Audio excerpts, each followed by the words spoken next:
سامعین محترم، حاضرین ذی وقار،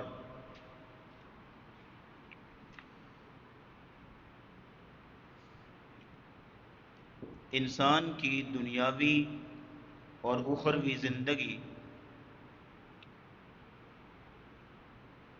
تین چیزوں پر مشتمل ہے،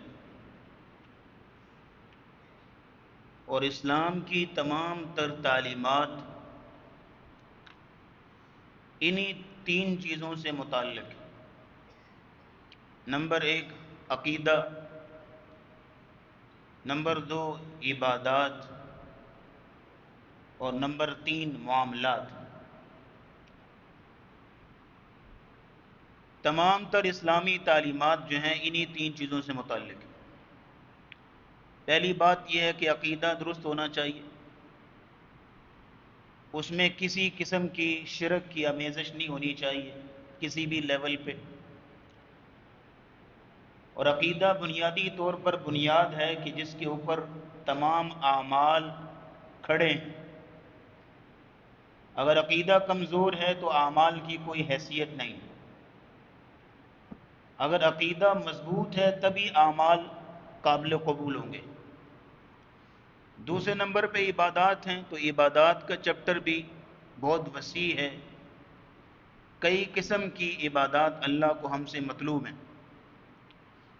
تیسرے نمبر پہ معاملات ہیں، یعنی دنیاوی امور ہیں، تو ان میں بھی انسان کھرا سچا سچا ہونا چاہیے۔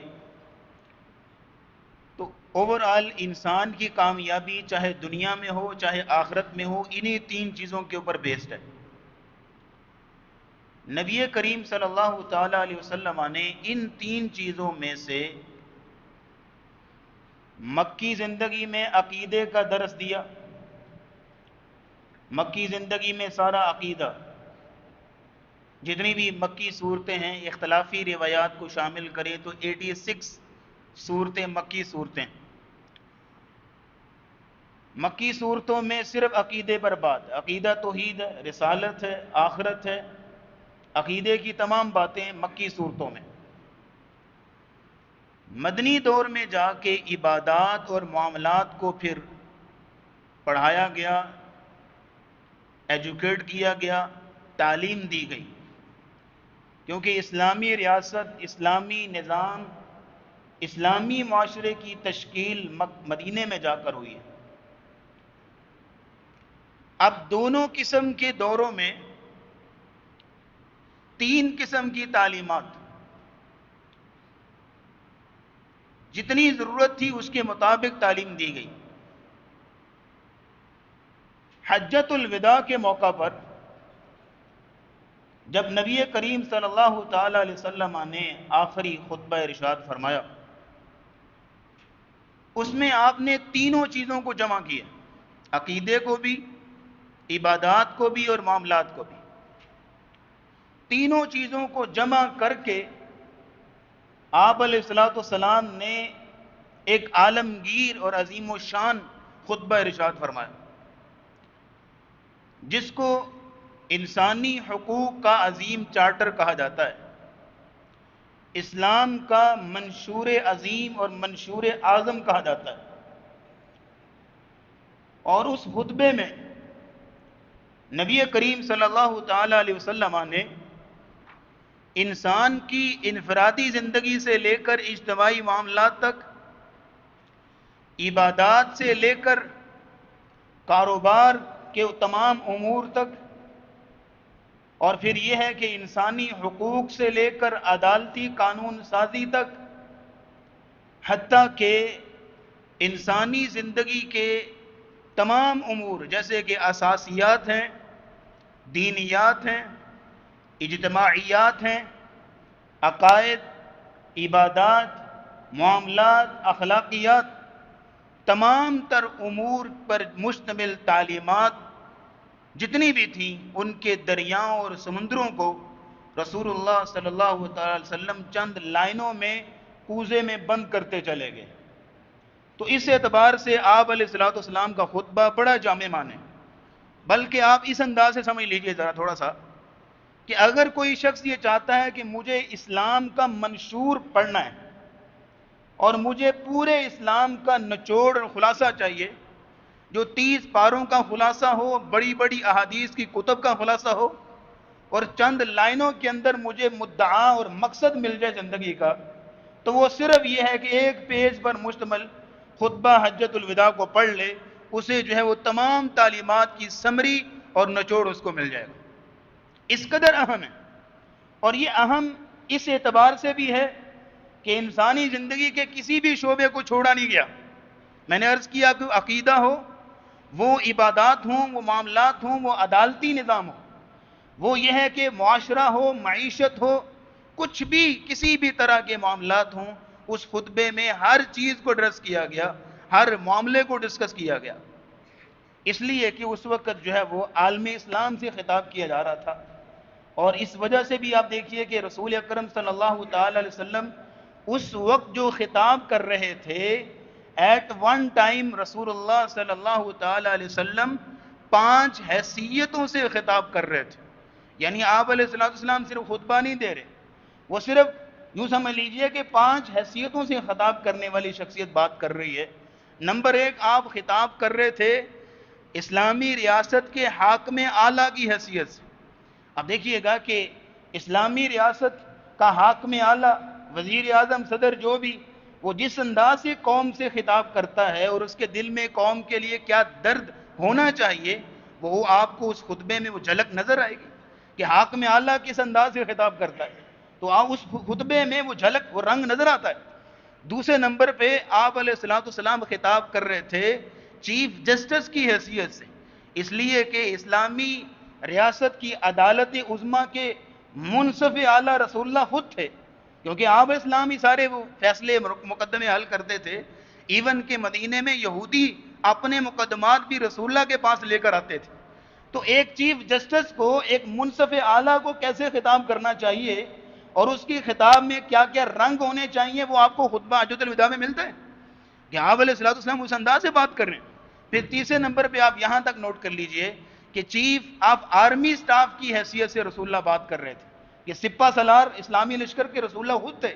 غزوہ بدر میں، احد میں، خندق میں، دیگر غزوات میں رسول اکرم صلی اللہ تعالی وسلم نے سپہ سالاری کی، اور ایک سپہ سالار کس انداز سے بات کرتا ہے اور اس کی گفتگو کا انداز کیا ہوتا ہے، اس کا لہجہ کیا ہونا چاہیے اور اس کو کس انداز سے امت سے بات کرنی چاہیے، وہ خطبہ حجۃ الوداع میں وہ رنگ ملتا ہے۔ اور پھر سب سے بڑھ کے آپ علیہ السلام اس وقت اس پہلو کو بھی سامنے رکھے ہوئے تھے، اس پہلو کو آپ نے نظر انداز نہیں کیا کہ آپ علیہ السلام خاتم النبیین، خاتم الرسل کی حیثیت سے بھی خطبہ ارشاد فرما رہے تھے۔ آپ نے اس رنگ کو بھی سامنے رکھا کہ میں آپ چونکہ خاتم النبیین ہوں، میرے بعد نبی کوئی نہیں آئے گا، لہذا مجھے اس طرح کی تعلیمات چھوڑنی ہے، اس طرح کی لائنز لوگوں کو بیان کرنی ہے کہ چونکہ میرے بعد کسی قسم کی کمی نہ رہے۔ آپ علیہ السلام نے اس انداز سے بھی خطبہ ارشاد فرمایا۔ 5ویں اور آخری حیثیت نوٹ کر لیجئے کہ جس حیثیت سے رسول اللہ خطبہ ارشاد فرما رہے تھے، وہ ہیں خطیب حج کی حیثیت سے۔ اب خطیب حج کس انداز سے بات کرے، خطیب حج کس انداز سے گفتگو کرے؟ آج بھی اگر کوئی حج کے خطبے کے لیے کسی کو منتخب کیا جاتا ہے تو ظاہر ہے کہ وہ اس کی شخصیت کو بھی دیکھا جاتا ہے، اس کی پرسنالٹی کو بھی دیکھا جاتا ہے، ہر بندے کو نہیں اٹھا کے۔ وہ الگ بات ہے کہ کسی خاص قوم سے ہی بندہ اٹھایا جاتا ہے، باہر سے نہیں، لیکن یہ ہے کہ وہاں ان میں سے بھی اس کو لیا جاتا ہے جو ان کے نزدیک معتبر ہے، نیک ہے، صالح ہے، اچھا انسان ہے۔ تو رسول اکرم صلی اللہ تعالی علیہ وسلم بیک وقت 5 حیثیتوں سے خطاب کر رہے تھے۔ تو آپ یہاں پہ اندازہ لگا لیجئے کہ اگر کوئی ہستی اگر 5 حیثیتوں کو سامنے رکھ کے، اپنی شخصیت کے 5 رنگوں کو سامنے رکھ کے اگر بات کر رہی ہے تو پھر اس کی بات بھی بڑی جچی تولی ہوگی نا، نپی تولی ہوگی، اور حکمت و دنائی کے ترازو میں تولی ہوئی ہوگی، اور اس کا ایک ایک جملہ جو ہے وہ کس انداز سے حکمت و دنائی کے موتی پرورا ہوگا، یہ بالکل واضح ہے۔ اور یہ تمام تر تاثیریں آپ کو خطبہ حجۃ الوداع میں ملتی ہیں۔ اگر ایک پیج پر مشتمل آپ تمام چیزیں پڑھ لیتے ہیں تو آپ کو یہ سارے رنگ اس کے اندر ملیں گے انشاءاللہ۔ اگلی بات دیکھیے گا، یہ خطبہ نہ صرف کہ آپ 5 حیثیتوں سے ارشاد فرما رہے تھے، بلکہ یہ خطبہ آپ علیہ السلام کی وصیت بھی ہے، ناٹ نصیحت، وصیت۔ نصیحت وہ ہوتی ہے کہ جو زندگی میں انسان کسی وقت بھی کسی کو کر رہا ہوتا ہے، جبکہ وصیت وہ احکامات اور تعلیمات ہوتی ہیں کہ جو کوئی شخص اپنے آخری لمحات میں کسی کو کرتا ہے، اپنے گھر والوں کو یا قوم کو، کسی کو بھی آخری لمحات میں وہ جو زندگی کا نچوڑ دیتا ہے نا، وہ ان کو وصیتیں کہتے ہیں۔ تو اس اعتبار سے بھی آپ دیکھ لیجئے کہ اس خطبے کی اہمیت سامنے آتی ہے کہ رسول اللہ صلی اللہ علیہ وسلم، آپ ایک عام آدمی مثال کے طور پہ، یہاں کوئی بزرگ آدمی جس نے 60 سال 70 سال عمر گزاری ہے اور کئی جنگوں سے وہ گزرا ہے، کئی چیزوں سے اس کا پالا پڑا ہے، تو وہ جب آخری لمحات میں کوئی باتیں نصیحتیں آپ کو بتائے گا تو کتنی قیمتی ہوں گی، کیونکہ اس کی عمر گزری ہے۔ تو جہاں رسول اللہ صلی اللہ علیہ وسلم آخری لمحات میں امت سے خطاب کر رہے ہوں، تو بتائیے اس کے اندر کتنی حکمتیں ہوں گی، کتنی دنائیاں ہوں گی، کہ جہاں پوری کائنات، پوری انسانیت کی حکمتیں ختم ہوتی ہیں، وہاں ہمارے نبی صلی اللہ تعالی وسلم کی حکمت و دنائی کا آغاز ہوتا ہے۔ تو آپ کی زندگی کا نچوڑ اس خطبے کے اندر موجود ہے کہ آپ کی وصیت تھی، کیونکہ 10 ذو الحج کی، یہ نبی کریم صلی اللہ تعالی وسلم کے دور کی، یعنی 10 ہجری کی بات ہے۔ نبی کریم صلی اللہ تعالی علیہ وسلم نے اس سال معاذ بن جبل رضی اللہ تعالیٰ عنہ کو استاد کی حیثیت سے یمن بھیجا کہ وہاں جائیں، وہاں دین نہیں ہے، اسلامی تعلیمات نہیں ہیں، لوگ نا آشنا ہیں، لا علم ہیں، آپ وہاں جائیے اور جا کے لوگوں کو تعلیم دیجئے۔ جب آپ علیہ الصلوۃ والسلام اپنے تیار کیے ہوئے شاگرد کو یمن کے لیے روانہ کر رہے تھے، تو ذرا دیکھیے استاد کا انداز کیا ہے کہ اپنے تیار کیے ہوئے شاگرد کو سند اجازہ دے کے رخصت کر رہے ہیں، تو کس انداز سے کہ معاذ بن جبل رضی اللہ تعالیٰ عنہ سواری پہ سوار ہیں، رسول اللہ صلی اللہ تعالی وسلم نیچے چل رہے ہیں اور معاذ بن جبل رضی اللہ تعالیٰ عنہ کی سواری کو تھامے ہوئے ہیں، اور آپ علیہ الصلوۃ والسلام سواری کو چلا رہے ہیں اور معاذ اوپر بیٹھے ہوئے ہیں۔ اپنے شاگرد کو روانہ کرنے کا انداز چیک کیجیے، اور ساتھ آپ نصیحتیں کرتے جا رہے ہیں۔ معاذ، آپ نے وہاں جا کے یہ تعلیم دینی ہے، آپ نے وہاں جا کے یہ سکھانا ہے، پہلے یہ پڑھانا ہے، پھر یہ آگاہی پھیلانی ہے، پھر یہ اویئرنیس، پوری یوں سمجھ لیجیے سلیبس سمجھا رہے ہیں کہ کیسے کیسے جا کے پڑھانا ہے۔ اور آخر میں رسول اللہ صلی اللہ تعالی وسلم نے وہ بات کہی کہ جس سے معاذ بن جبل رضی اللہ تعالیٰ عنہ کا کلیجہ جیسے کہ باہر آنے والا ہے، آنکھیں جو ہے وہ رو پڑی، بہہ پڑی۔ نبی کریم صلی اللہ تعالی وسلم نے فرمایا، یا معاذ انک عسى الا تلقانی بعد عامی ھذا ولعلک ان تمر بمسجدی وقبری۔ اے معاذ، ہو سکتا ہے کہ آئندہ سال میری تمہارے ساتھ ملاقات نہ ہو سکتا ہے کہ آپ مدینہ واپس آئیں، میری قبر کے پاس سے تو گزریں لیکن میرے ساتھ آپ کی ملاقات نہ ہو۔ یہ بات جب رسول اللہ کی زبان سے سنی تو رونے لگ پڑے۔ نبی اسلام نے فرمایا، لا تبکی یا معاذ، معاذ رونے کی بات نہیں ہے، جو مشن آپ کو دیا جا رہا ہے اس مشن پہ جائیے اور جا کے اسلامی تعلیمات کو عام کیجیے۔ تو اس کا مطلب یہ ہوا کہ یہ رسول اللہ صلی اللہ علیہ وسلم کی وصیت تھی، کیونکہ آپ علیہ السلام نے ایک ہی حج کیا ہے اور اسی میں آپ علیہ السلام نے لوگوں کو تعلیمات دی ہیں۔ اور جب آپ علیہ السلام نے جہاں آج مسجد نمرہ ہے، آپ نے خطبہ حج کا آغاز کیا تھا، تو آپ کی پہلی لائن یہی تھی، یا ایھا الناس، اے لوگو، اسمعوا قولی، میری بات پوری غور سے سن لو۔ کیوں؟ فإنی لا ادری لعلی لا القاکم بعد یوم ھذا فی ھذا الموقف، ہو سکتا ہے کہ اس سال کے بعد اس میدان میں میری تمہارے ساتھ ملاقات نہ ہو۔ آپ نے اشارہ کر دیا تھا۔ تو اس اعتبار سے دیکھا جائے کہ نبی کریم صلی اللہ تعالی وسلم کا خطبہ یہ آپ کی آخری وصیت بھی ہے، اور اتنا عقل مند، اتنا دنا آدمی اگر آخری وصیتیں ارشاد فرما رہا ہے تو کس قدر قیمتی ہوں گی، کس قدر جو ہے حکمت و دنائی پر مشتمل ہوں گی۔ تو آپ علیہ السلام کا خطبہ حجۃ الوداع بنیادی طور پر دو خطبوں پر مشتمل ہے۔ ایک وہ خطبہ جو آپ نے میدان عرفات میں دیا جس کو خطبہ حج کہتے ہیں، اور دوسرا وہ خطبہ جو آپ علیہ السلام نے عید الاضحیٰ کا خطبہ ارشاد فرمایا۔ یہ دو خطبے، دونوں کو ملا کے پیغام حجۃ الوداع بنتا ہے، دونوں خطبوں کہ آپ علیہ السلام نے جو مسجد نمرہ جہاں پہ آج ہے، میدان عرفات میں خطبہ حج دیا وہ بھی، اور آپ علیہ السلام نے جو اگلے دن عید الاضحیٰ کا خطبہ ارشاد فرمایا، احادیث میں دونوں کو اکٹھا ذکر کیا گیا ہے کیونکہ دونوں کے پیغامات کافی ملتے جلتے ہیں، ایک دن کا فاصلہ ہے۔ تو آپ علیہ السلام کی دونوں خطبوں کو ملا کے پیغام حجۃ الوداع، یعنی خطبہ حجۃ الوداع نہیں، پیغام حجۃ الوداع کہلاتا ہے۔ اس میں بہت سارے نکات ہیں، چند ایک نوٹ کر لیجئے، وقت کی قلت کے پیش نظر جتنے ہم بیان کر سکیں انشاءاللہ آپ کے سامنے رکھیں گے۔ آپ علیہ السلام نے جو خطبہ ارشاد فرمایا، اس میں آپ علیہ السلام نے سب سے پہلی بات جو لوگوں کے سامنے رکھی وہ یہ تھی جو انسانی حقوق پر مشتمل تھی، ہیومن رائٹس کی سب سے پہلے بات کی یعنی آپ علیہ السلام نے جو خطبہ شروع کیا نا تو تقوی کا درس نہیں دیا، سب سے پہلے عبادت کا درس نہیں دیا، دعا کا، اللہ اللہ تسبیح، نماز روزے کا درس نہیں دیا سب سے پہلے، کیونکہ اس وقت کھڑے کہاں پہ تھے یہ چیز میٹر کرتی ہے نا. کسی عام مسجد میں اپنے چند نمازیوں کے سامنے نہیں کھڑے تھے، چند لوگوں کے سامنے نہیں کھڑے تھے، کھڑے کہاں پہ تھے یہ چیز میٹر کرتی ہے نا کہ عالم اسلام سے اس وقت بات ہو رہی ہے. تو پھر اسی انداز سے دیکھیں بات یہ ہے کہ جب انسان کوئی بات کر رہا ہوتا ہے، خطبہ ارشاد فرما رہا ہوتا ہے، کوئی بھی شخص خطیب ہے، تو وہ جگہ کو دیکھتا ہے کہ اس جگہ کی اہمیت کیا ہے، وہ پھر بات کو شروع کرنے کا انداز اور دلیل کہاں پہ کون سی لے کر آنی ہے، ساری چیزیں میٹر کرتی ہیں نا. تو آپ علیہ السلام کھڑے کہاں پہ تھے اور آپ کے سامنے چند لوگ نہیں تھے، پورا اس وقت کا عالم اسلام جو عرب کے اندر موجود تھے وہ سارے مسلمان جمع تھے، جو جمع ہو سکے تھے تقریباً یوں سمجھ لیجئے کہ 1,24,000، کاؤنٹنگ کسی نے نہیں کی لیکن اندازاً کہا جاتا ہے کہ 1.25 لاکھ کا مجمع تھا اس وقت رسول اللہ کے سامنے جن سے آپ نے خطاب کیا. تو سب سے پہلے آپ علیہ السلام نے جہاں سے بات شروع کی وہ ہیومن رائٹس کی بات تھی، انسانی حقوق کے متعلق بات کی. اور انسانی حقوق میں سب سے پہلے جس چیز کو ذکر کیا آپ علیہ السلام نے فرمایا کہ ہر شخص کو جینے کا حق دیا جائے، ہنسی خوشی جینے کا حق دیا جائے. اور ہیومن رائٹس میں 3 چیزیں بڑی کامن ہوتی، سب سے اہم ہوتی، اور انہی 3 چیزوں کو رسول اللہ نے اپنے خطبے میں ذکر کیا.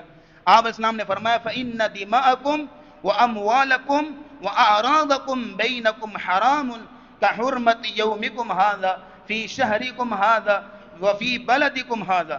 آپ نے فرمایا تم میں سے ہر شخص کا خون، تم میں سے ہر شخص کا مال، تم میں سے ہر شخص کی عزت ایک دوسرے کے لیے محترم ہے، قابل عزت ہے، قابل احترام ہے.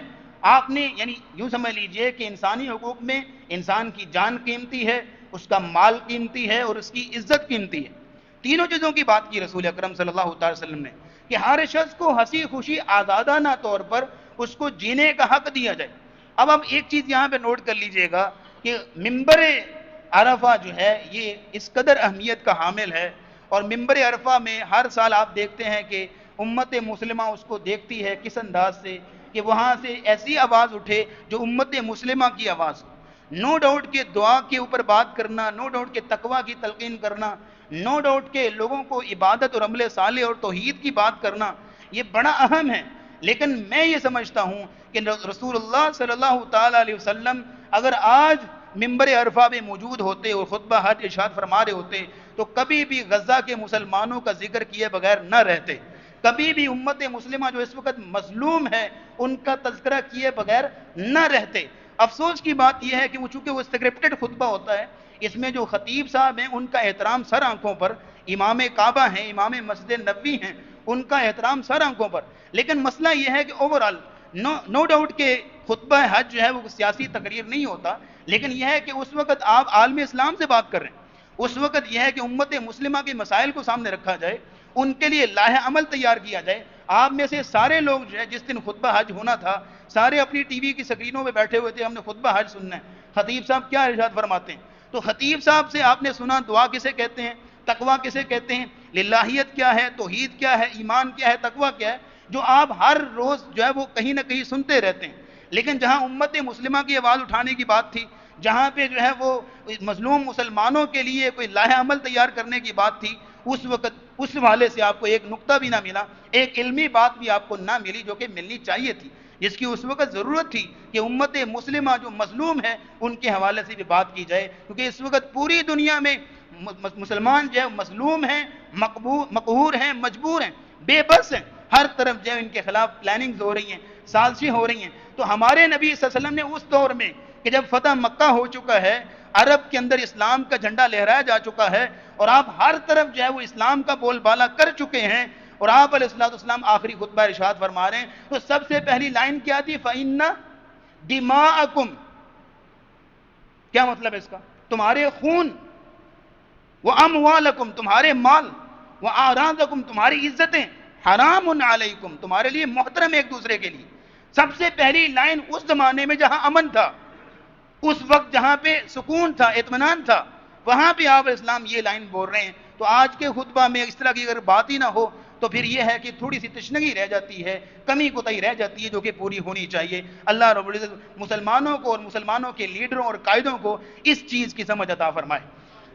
اگلی بات یہاں دیکھیے گا، نبی کریم صلی اللہ تعالی وسلم نے آپ نے سب سے پہلے بات ہی انسانی حقوق کی کہ انسان کی جان، اس کا مال، اس کی جو ہے وہ عزت ایک دوسرے کے لیے محترم ہے. اور انسانی جان کے حوالے سے تو قرآن کا مسلمہ اصول ہے کہ جس نے کسی ایک جان کو قتل کیا، اللہ کے ہاں ایسے ہی ہے جیسے اس نے پوری انسانیت کا قتل کیا. جس نے ایک انسان کی جان بچائی، قطع نظر اس کے کہ وہ کس فرقے سے ہے، کس مسلک سے ہے، کس مذہب سے ہے، ایک انسانی جان کی اگر اس کی حفاظت کی، اس کو بچایا، تو اللہ کے نزدیک ایسے ہے کہ جیسے اس نے پوری انسانیت کی جان بچائی ہے.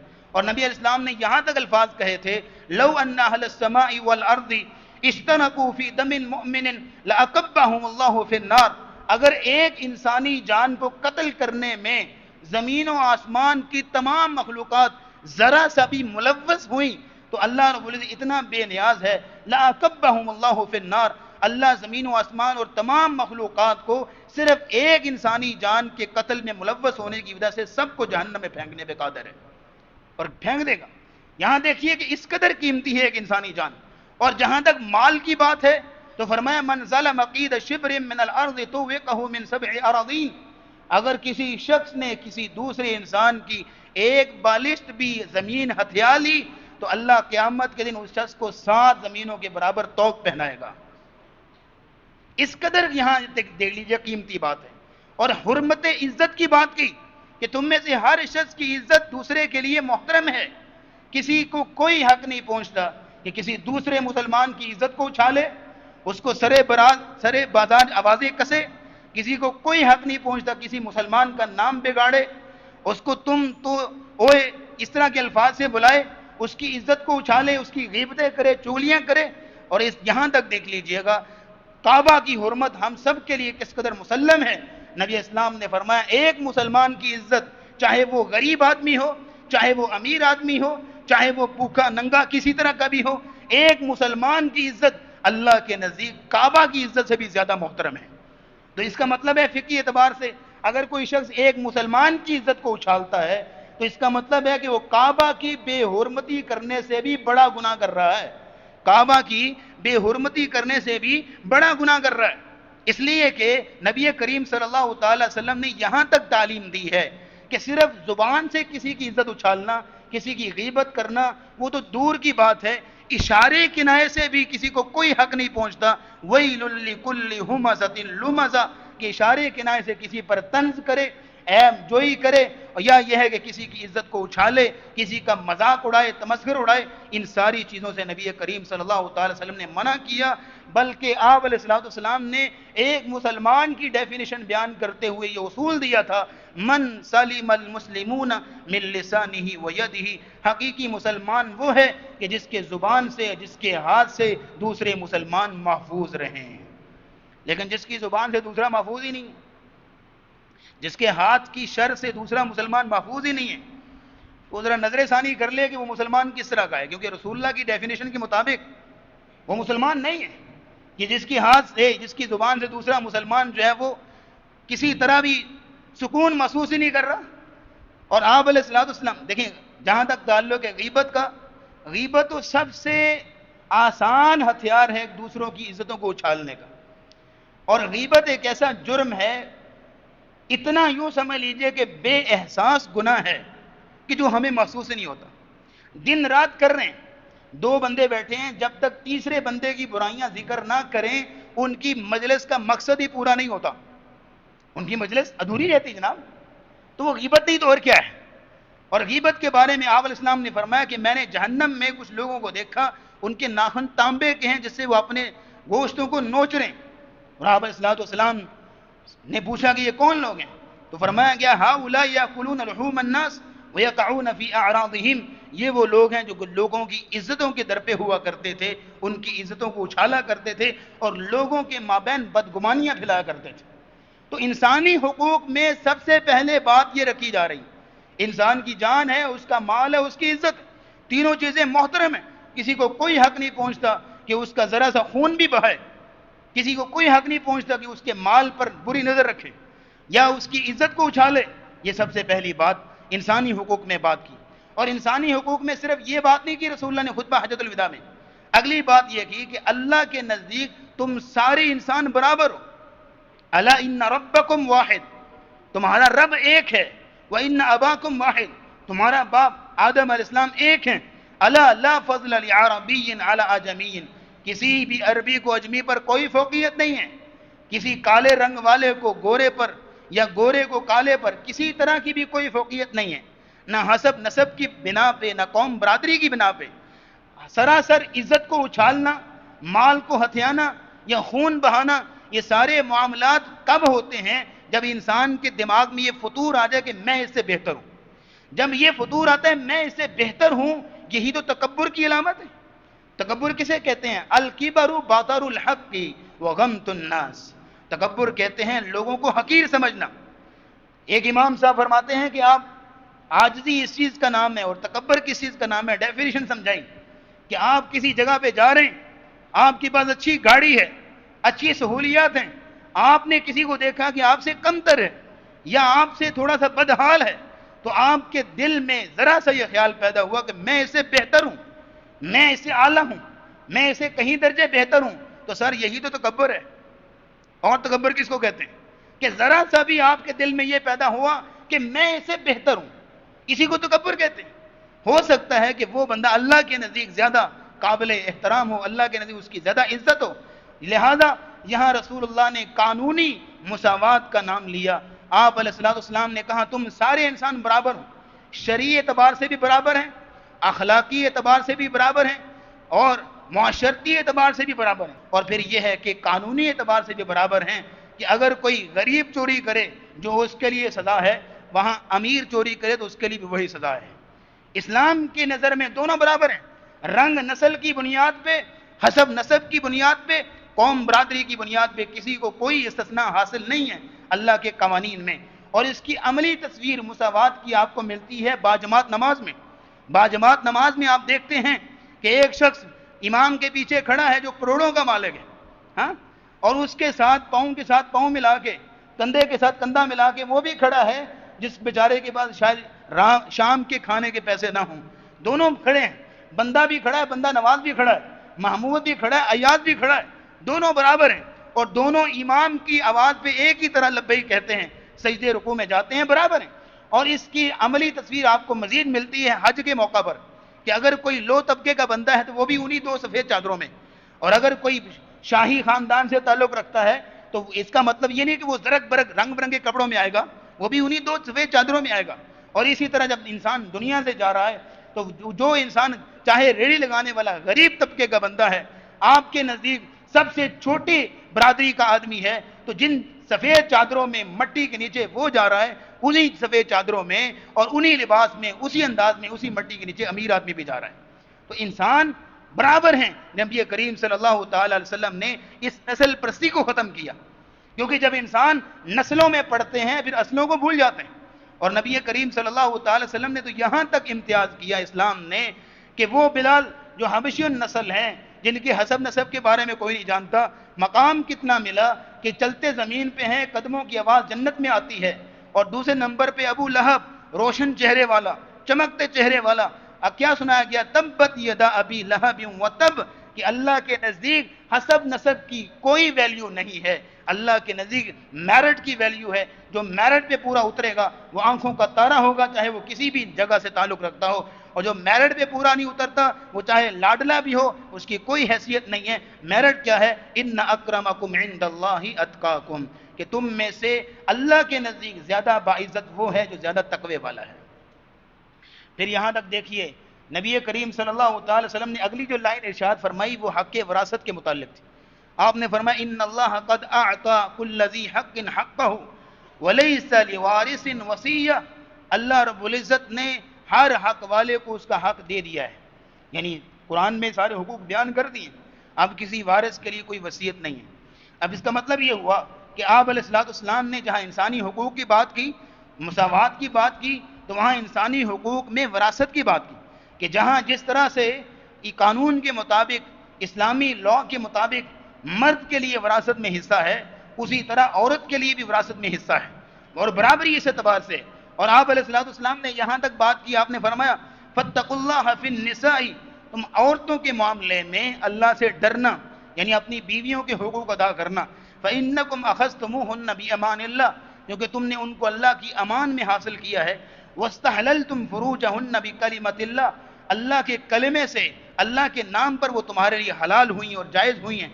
وَلَكُمْ عَلَيْهِنَّ أَلَّا يُوطِئْنَ فُرُوشَكُمْ أَحَدًا تَكْرَهُونَهُ، اور ان کے ذمہ حق یہ ہے کہ وہ تمہاری غیر موجودگی میں اپنی عزت کی حفاظت کریں. اور یہ ہے کہ فَإِنْ فَعَلْنَ ذَلِكَ فَاضْرِبُوهُنَّ، اور یہ ہے کہ تمہاری ذمہ داری یہ ہے کہ تم ان کے لیے نان و نفقہ کا بندوبست کرو گے، اور ان کی ذمہ داری یہ ہے کہ تمہاری اطاعت کریں گی اور تمہارے لیے جو ہے وہ تمہاری عزت کا دفاع کریں گی. یہاں تک نبی کریم صلی اللہ تعالی وسلم نے انسانی حقوق کی بات کی. پھر آگے چلیے آپ علیہ السلام نے ہدایت انسانی کا آفاقی منشور پیش کیا. آپ علیہ السلام نے ہدایت انسانی کا عالمی منشور یہ ہمارے سامنے رکھا. ترکت فیکم امرین لن تضلوا ما تمسکتم بہما کتاب اللہ و سنت رسولی. لوگوں، میں تمہارے درمیان دو چیزیں چھوڑ کے جا رہا ہوں. ایک اللہ کا قرآن ہے، اللہ کی کتاب ہے، اور دوسرا میری سنت ہے. جب تک ان کو تھامے رکھو گے کبھی بھی گمراہ نہیں ہوگے. اب آپ دیکھیے گا کہ عالم اسلام سے بات کی جا رہی ہے نا، تو بات وہ کرنی چاہیے کہ جو پوری اور مکمل ہو، ادھوری بات نہیں. تو آپ صلی اسلام نے اس خطبے میں عالم اسلام کو یہ درس دیا کہ میں تو جا رہا ہوں، اب میرے بعد اگر تمہارے لیے کوئی ہدایت کا ذریعہ ہو سکتی ہے تو صرف دو چیزیں، ایک اللہ کا قرآن ہے، دوسرا میری سنت ہے. تیسری کسی چیز کا نام لیا؟ بولیے جناب. تیسری کسی چیز کا نام نہیں لیا کہ فلاں امام کا قول بھی چلنا چاہیے، فلاں امام کی جو ہے وہ بات بھی ماننی چاہیے، فلاں بھی سامنے رکھنا چاہیے، فلاں بھی فقہ، فلاں بھی فرقہ. کسی چیز کی بات نہیں کی. اور اللہ کے فضل و کرم سے اس منبر سے آپ کو جو بھی آپ کے کانوں تک بات پہنچتی ہے وہ اسی آفاقی منشور کو سامنے رکھ کے بات پہنچتی ہے کہ اللہ کا قرآن اور رسول اللہ صلی اللہ علیہ وسلم کی سنت اور حدیث. تیسری کسی چیز کی کوئی ویلیو نہیں. ہاں، ہم اماموں کے قولوں کو بھی ذکر کرتے ہیں، اقوال بیان کرتے ہیں، لیکن وہ قول جو کہ اللہ کے قرآن کی کسی آیت کی تشریح بیان کر رہا ہو یا رسول اللہ صلی اللہ علیہ وسلم کی حدیث کو عملی طور پر سمجھا رہا ہو، بس. جو مخالفت میں آئے کسی امام کی کوئی اس اعتبار سے ویلیو نہیں ہوتی کہ اگر وہ اللہ کے قرآن کی آیت کی مخالفت میں کوئی بات کہے، چاہے رسول اللہ علیہ وسلم کی حدیث کی مخالفت میں کوئی بات کہے، وہ امام، اس کا احترام، اس کی شہرت، اس کی علم اور تقوی جو بھی آپ کہیں گے، اس کی اس وقت کوئی حیثیت نہیں ہوگی ہماری نظروں میں جب اس کی بات اللہ کے قرآن سے ٹکرائے گی اور رسول اللہ کی حدیث سے ٹکرائے گی. کیونکہ ہمارے نبی نے خطبہ حجۃ الوداع کے موقع پر ہمیں یہی نصیحت کی، ترکت فیکم امرین، میں تمہارے درمیان دو چیزیں چھوڑ کے جا رہا ہوں، لن تضلوا ما تمسکتم بہما، جب تک ان دو چیزوں کو تھامے رکھو گے کبھی گمراہ نہیں ہوگے. اس کا مطلب ہے کہ ان کو تھامو گے تبھی گمراہ نہیں ہوگے، جب ان کو چھوڑ دو گے تو گمراہی مقدر ہے. اس لیے نبی کریم صلی اللہ تعالی وسلم نے انسانی ہدایت کے لیے جو آفاقی منشور پیش کیا وہ یہ ہمارے سامنے. پھر آپ علیہ السلام نے، میں نے شروع میں آپ کے سامنے بات رکھی تھی کہ ہدایت کی بات ہے، عقیدے، ایمان، تقوی کی بات ہے، اور پھر یہ ہے کہ کاروبار، معیشت، اقتصادیات کی بات ہے. آپ نے تمام گوشوں کو ڈسکس کیا ہے. تو اس میں کاروباری معاملات میں رسول اکرم صلی اللہ تعالی وسلم نے جس چیز کو ذکر کیا، آپ نے فرمایا کہ میں سب سے پہلے سود کو حرام قرار دے رہا ہوں. وَرِبَ الْجَاهِلِيَّةِ مَوْضُوعٌ تَحْتَ قَدَمَيْ، اور آپ نے اس خطبے میں علی الاعلان بطور چیلنج کہا تھا کہ میں جاہلیت کا سارا سود اپنے قدموں کے نیچے دبا رہا ہوں، اپنی بوٹ کی نوک پہ رکھ رہا ہوں. اور یہ ہے کہ آپ اسلام نے فرمایا سب سے پہلے جس سود کو میں کالعدم قرار دے رہا ہوں، کینسل کر رہا ہوں، ختم کر رہا ہوں، وہ میرے چچا عباس کا سود ہے. کیونکہ عباس رضی اللہ تعالی عنہ جاہلیت میں سودی معاملات کرتے تھے. جب ابھی ظاہر ہے کہ اسلام میں سود حرام نہیں تھا یا اسلام ابھی نہیں آیا تھا، تو وہ جاہلیت میں سودی معاملات کرتے تھے. تو ان کا سودی جو بھی معاملات تھے وہ پینڈنگ تھے، اور جس قبیلہ یعنی قبیلہ بنی ثقیف کے ذمے ان کی بہت ساری رقم سود کے مد میں پڑی ہوئی تھی اور بڑھتی چلی جا رہی تھی. تو نبی اسلام نے فرمایا میں اپنے چچا عباس کا سارا سود جو یہاں پہ ختم کر رہا ہوں. ہاں، ان کا جو اصل مال ہے جو اس وقت انہوں نے ان کو دیا تھا وہ واپس لے لیں، ان کے لیے جائز ہے، لیکن سود سارا میں ختم کر رہا ہوں. اور سود یہ ہوتا ہے کہ آپ جانتے ہیں کہ جس سے غریب مزید غریب ہوتا ہے اور امیر مزید امیر ہوتا ہے. اور دنیا کے نظام میں سب سے بڑھ کے اگر کوئی یوں سمجھ لیجیے کہ ظلم ہو سکتا ہے وہ سودی معاملہ ہے. سب سے بڑھ کے جو ظلم ہو سکتا ہے وہ سودی معاملہ ہے، اس سے بڑا کوئی ظلم نہیں ہو سکتا. تو اللہ رب العمل کی توفیق عطا فرمائے. اشارہ مل گیا ہے. اللہ رب العزت ہمیں ان تمام امور پہ عمل کرنے کی توفیق عطا فرمائے. وآخر دعوانا الحمدللہ رب العالمین.